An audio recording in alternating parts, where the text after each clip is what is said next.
तो मैं हूं मुक्ता दीक्षित एस्ट्रोलॉजर। आज हम बात करेंगे आपका मंगल और शनि की युति बन रही है। तो मंगल कुंभ राशि में जा चुके हैं, तो 40 दिन तक यह जो है कुंभ राशि में रहेंगे और इनका क्या आप प्रभाव जो है आपकी राशियों पर रहेगा और क्या इनका प्रभाव देश दुनिया मार्केट पर हमको देखने को मिल सकता है, इसके बारे में इस वीडियो में आपको जानकारी दूंगी। चैनल को लाइक सब्सक्राइब जरूर कीजिए, बेल आइकन अवश्य दबाइए। जैसा आप जानते ही हैं, हमारे कार्यालय से जो है जन्म कुंडली है, हस्तरेखा है, रत्न है, वास्तु है, शेयर मार्केट के सारे कार्य किए जाते हैं, जिसमें कि आप गोल्ड है, सिल्वर है, निफ्टी बैंक है, क्रूड ऑयल है, इनका आप दैनिक, वीकली, मंथली प्रेडिक्शन रिपोर्टें आदि प्राप्त कर सकते हैं। मार्केट के लेवल्स जान सकते हैं और क्या ग्रह स्थितियाँ क्या प्रभावित करती हैं वह भी आप जान सकते हैं। टाइम फ्रेम जान सकते हैं। तो जी हाँ दोस्तों, चैनल को लाइक सब्सक्राइब जरूर कीजिए, बेल आइकन अवश्य दबाइए।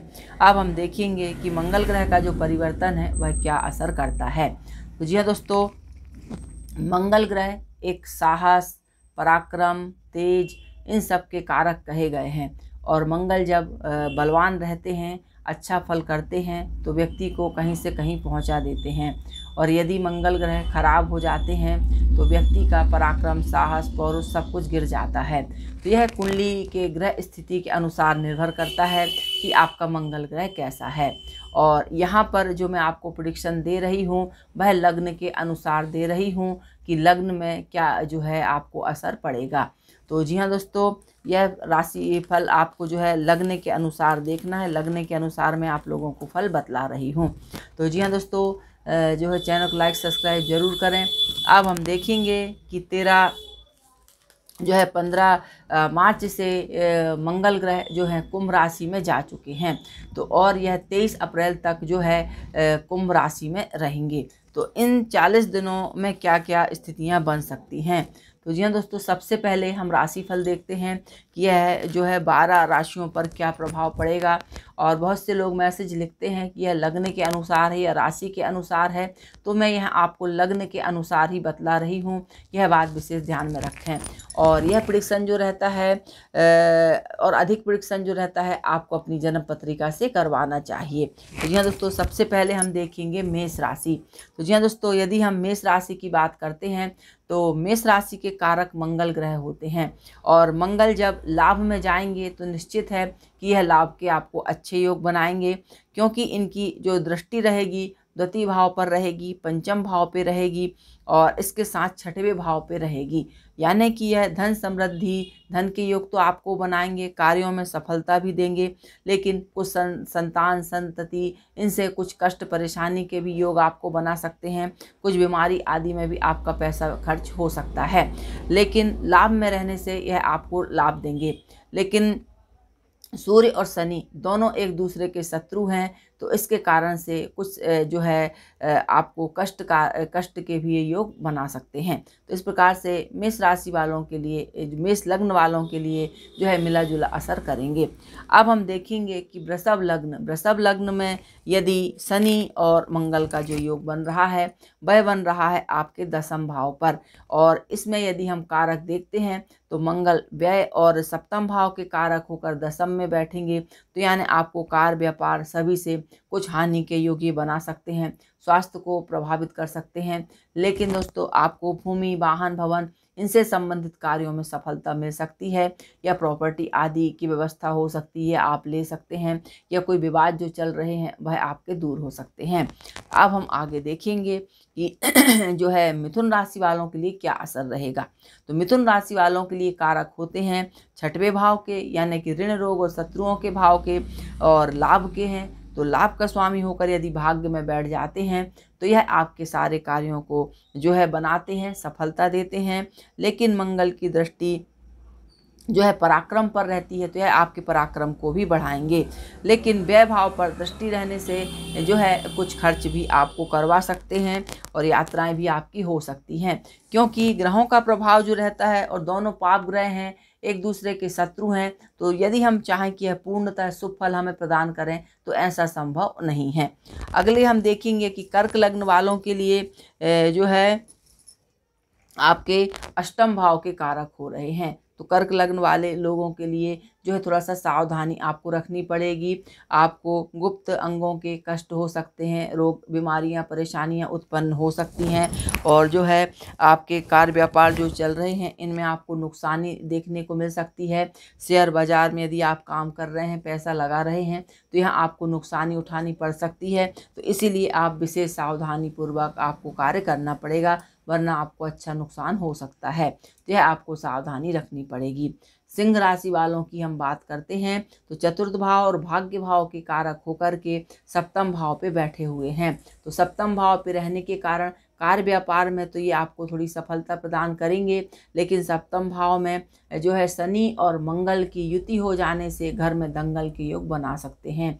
यानी कि घरेलू जो है पारिवारिक जीवन में, दाम्पत्य जीवन में जो है आपको लड़ाई झगड़े की संभावना बन सकती है, वाद विवाद हो सकता है। तो इसीलिए थोड़ा सा आपको धैर्य पूर्वक आपको कार्य करना पड़ेगा। यानी कि आपको शांतिपूर्वक यदि आप रहते हैं तो आपका वाद विवाद टल सकता है। अगला हम देखते हैं कन्या राशि। जी दोस्तों, कन्या राशि वालों के लिए देखेंगे छठवें भाव पे यानी कि ऋण रोग और शत्रुओं के भाव पे गोचर हो रहा है। अष्टम भाव के कारक हैं, पराक्रम के कारक हैं। तो यहाँ पर थोड़े से आपके कार्यों में जो है नुकसानी देखने को मिल सकती है, मंदी देखने को मिल सकती है। यानी कि जैसे कार्य जिस गतिविधि से आपके कार्य चल रहे थे उनमें थोड़ा अवरोध हमको देखने को मिल सकता है। ऋण रोग और शत्रु आप पर हावी हो सकते हैं। व्यर्थ के वाद विवाद आपके साथ हो सकते हैं। यात्राओं में कष्ट हो सकता है। तो इसीलिए थोड़ा सा आपको सावधानी आपको भी रखनी पड़ेगी। तुला राशि वालों की यदि हम बात करेंगे तो पंचम भाव पे गोचर बन रहा है और कारक बन रहे हैं आपके द्वितीय भाव के यानी कि धन कुटुंब के भाव के और सप्तम भाव के। यानी कि तुला लग्न वालों के लिए यदि हम देखेंगे तो यह आपके लिए अच्छा फल दे सकते हैं, लेकिन संतान संबंधी आपको प्रॉब्लम में डाल सकते हैं। विद्या आदि में जो है कुछ बाधाएं उत्पन्न कर सकते हैं। इसके साथ शेयर बाजार में कुछ लाभ के योग आपको ये बना सकते हैं। अगला हम देखेंगे वृश्चिक राशि। जी हाँ दोस्तों, वृश्चिक राशि वालों के लिए हम देखेंगे तो यह लग्न के कारक हैं और छठवें भाव के कारक हैं, और चतुर्थ भाव में रहने के कारण ये मिश्रित फल करेंगे, लेकिन घरेलू वाद विवाद आपके अधिक बन सकते हैं। तो थोड़ा सा आपको भी यहाँ पर सावधानी रखनी पड़ेगी। रोग आदि से आपको पीड़ा उत्पन्न हो सकती है। और अब हम देखते हैं धनु राशि। धनु राशि वालों के लिए यदि हम देखेंगे तो पंचम भाव और व्यय भाव के कारक होकर पराक्रम में बैठे हैं। तो ये पराक्रम तो आपका बढ़ाएंगे, लेकिन कुछ मानसिक अशांति भी देंगे। रोग बीमारी पे खर्च हो सकता है और व्यय अधिक बन सकता है। तो थोड़ा सा आपको भी सावधानी पूर्वक ही रहना पड़ेगा। अगला हम देखते हैं कि जो है आपकी आती है मकर राशि। जी हाँ दोस्तों, मकर राशि वालों के लिए यदि हम बात करते हैं तो मकर राशि वालों के लिए ये लाभ के कारक हैं और चतुर्थ भाव के कारक होकर के कुटुंब भाव पर बैठे हुए हैं। तो ऐसे में ये आपके लिए लाभ के योग तो बनाएंगे, लेकिन पारिवारिक जो है कुटुंब परिवार इसमें कुछ वाद विवाद की संभावनाएं आपको जो दे सकते हैं। तो और क्योंकि मकर राशि पर जो है शनि की अढ़ैया के उतरती जो है 7.5 का प्रभाव हमको देखने को मिलेगा और चल रही है, तो इसके लिए कुछ कष्ट ही आपको देखने को मिल सकते हैं। तो आप सावधानी ही रखें तो बेहतर रहेगा। अगला हम देखते हैं कुंभ राशि। कुंभ लग्न वालों के लिए लग्न में ही गोचर हो रहा है। तो कुंभ लग्न वालों के लिए ये 40 दिन का समय थोड़ा सा परेशानीदायक हो सकता है। यानी कि आपके स्वास्थ्य पर खराब असर पड़ सकता है। वाद विवाद की संभावनाएं आपको बन सकती हैं। इसके साथ अष्टम भाव पर दृष्टि रहने के कारण गुप्त अंगों के रोग और रक्त के रोगों से आपको पीड़ाएं देखने को मिल सकती हैं, लेकिन आपके पराक्रम में वृद्धि होगी और आपका जो साहस बढ़ा रहेगा, आपको कार्यों में सफलता भी ये देंगे। तो आपके लिए मिश्रित फल ये करेंगे।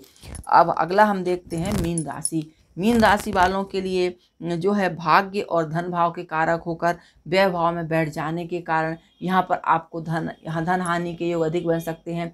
यात्राओं में, रोग बीमारी अजारी में, इनमें जो है खर्च अधिक हो सकता है और थोड़ी सी मानसिक चिंताएं भी आपकी बढ़ सकती हैं। तो यहाँ पर भी आपको सावधानी जो है रखनी पड़ेगी। तो जी हाँ दोस्तों, यह था मंगल का प्रभाव। इसे आप अपनी जन्म लग्न के अनुसार देख सकते हैं, लेकिन मैं हमेशा कहती हूँ कि सूक्ष्म प्रेडिक्शन आपको अपनी जन्म पत्रिका से ही करवाना चाहिए। तो जी हाँ दोस्तों, यह था मंगल का फल। अब हम देखेंगे कि देश दुनिया पर मंगल कुंभ के हैं तो क्या प्रभाव कर सकते हैं। यदि हम मंगल का है जो प्रभाव देखेंगे तो ऐसी स्थिति में मंगल जो है, यदि मार्केट के विषय में देखें तो मंगल कुछ डाउन की स्थिति भी निर्मित करेंगे। और इसके बाद यदि हम देखते हैं कि मंगल के और विशेष प्रभाव क्या पड़ सकते हैं, तो मंगल जब कुंभ राशि में आते हैं तो खंड वृष्टि हमको देखने को मिलती है, यानी कि कहीं वर्षा होती है कहीं नहीं होती है। इस प्रकार की स्थितियां जो है देखने को मिलती हैं। जो फसलें रहती हैं वो मध्यम होती हैं। खनिज पदार्थों की उत्पत्ति कम होती है। इसके साथ देश में आर्थिक विकास की जो है नई नई योजनाएं लागू होती हैं और धार्मिक वातावरण में वृद्धि होती है। इसके साथ जनता में संतोष और शांति जो है कुछ देखने को मिलती है। लेकिन मंगल के साथ रहने से कुछ जो है वाद विवाद की संभावनाएं भी बनती हैं और जो है लड़ाई झगड़े कुछ ऐसी घटनाएं भी हमको जो है देखने को मिलती हैं। अब हम देखेंगे कि मंगल का और क्या प्रभाव हो सकता है। तो यदि हम मंगल के अगले प्रभाव के बारे में जो है विचार करेंगे तो मंगल के कारण जो है आर्थिक स्थितियां जो आपका मंगल होने से जो है खूब धन समृद्धि की तो यह वृद्धि करते ही हैं। लेकिन जो है मंगल से जुड़े हुए पदार्थों में, यानी कि लाल रंग की वस्तुएं हैं, गुड़ है, तांबा है आदि, इनसे संबंधित पदार्थों में कुछ मंदी के बाद जो है तेजी के योग ये बनाते हैं। इसके साथ आर्थिक विकास की योजनाएं बनती हैं। पूर्व और पश्चिम के सभी जो राज्य रहते हैं इनमें सुभिक्षा देखने को मिलती है। इसके साथ उत्तर के राज्य जो रहते हैं इनमें कुछ आर्थिक संकट हमको देखने को मिलते हैं। दक्षिण में सुख शांति और कला कौशल की वृद्धि होती है। इसके साथ जो है जनता को सभी प्रकार से सुख समृद्धि के योग देने वाले होते हैं। लेकिन जैसा कि मैंने कहा है कि मंगल जो है शनि के साथ आए हुए हैं, दोनों की युति बनी हुई है, तो यह विस्फोटक आदि इस प्रकार की जो परेशानियां कष्ट जो है आपदाएं भी उत्पन्न करते हैं। तो जी हाँ दोस्तों, वीडियो अच्छी लगे तो चैनल को लाइक सब्सक्राइब जरूर कीजिए और बेल आइकन अवश्य दबाइए। देखने के लिए धन्यवाद, नमस्कार। और यदि आप अपनी जन्म पत्रिका से किसी भी प्रकार का परामर्श लेना चाहते हैं तो हमारा जो कार्यालय का नंबर है इस पर आप संपर्क करके जान सकते हैं। धन्यवाद।